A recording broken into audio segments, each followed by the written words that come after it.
3, 2, 1, action! Sketsa Johara, segmen komedi radio paling popular. Hei, lapaknya kalau dapat makan sate ni. Satu kali cocok, dua kali cocok. Dum tak. Hei, kedai sate ni. Ya, selamat datang ke kedai sate Halim Makdum. Selamat. Oh, kenalah, kita orang pun dah lapar ni. Selalu kedai sate kat depan-depan ni mesti ada nampak orang tengah bakar. Tak ada pun. Ini tempat pembikinan sate. So, saya akan bawa anda semua untuk melihat sendiri macam mana sate ni diproses. Dia ada tour. Ya.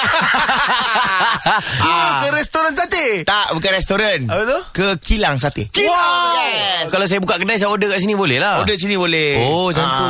Kalau kita tengok yang sebelah kanan ni, di sini tempat pembahagian daging. Bahagian daging. Maknanya kalau mana daging boleh pakai, mana tak boleh pakai. Daging semua boleh pakai. Tulang yang kita buang. Kalau susah prosesnya sebenarnya. Senang aja sebab mesin yang buat.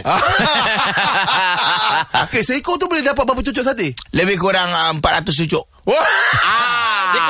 Seekor ayam. Tuan lapar ni. Kita nak makan sate.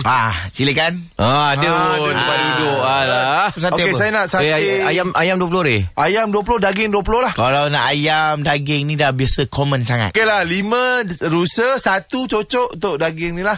Okey, nak kuah sate ke kuah kicap? Kuah kicap? Kau ni jual Mana apa ni, Cik Mat? Kalau dekat Segamat ni memang kuah kicap, tomato sauce, makan dengan mayonis, Thousand Island. Ni hot dog ke apa? Sate makan kuah kacang kan? Kuah kacang kan? Kuah kacang, yes, kuah kacang. Okey, bahas ni kuah kacang lah. Nak kuah kacang lah. Okey, kita boleh tahu tak kacang apa? Hazelnut. Nak kacang tanah ataupun kacang kuda, kacang goreng ataupun kacang masin. Kacang dal. Kacang dal Okey, bawang nak tak bawang? Bawang apa ada? Bawang putih ada, bawang merah, bawang besar, bawang kecil. Saya nak bawang kisar. Bawang kisar lah Timun? Saya nak timun Jepun yang kecil-kecil tu. Carrot je carrot. Nak tak? Macam ni lah. Yang lepas-lepas ni soalan dia semua tak nak. Yang lepas ni semua tak nak lah. Kita nak kuah kacang tadi tu dengan sate yang kita order tu lah. Sebab kalau kita order 5, lebih pada 4 dapat free 10. Kalau tak nak, tak apalah. Saya nak lah. Nak lah. Nak kena jawab soalan dulu lah.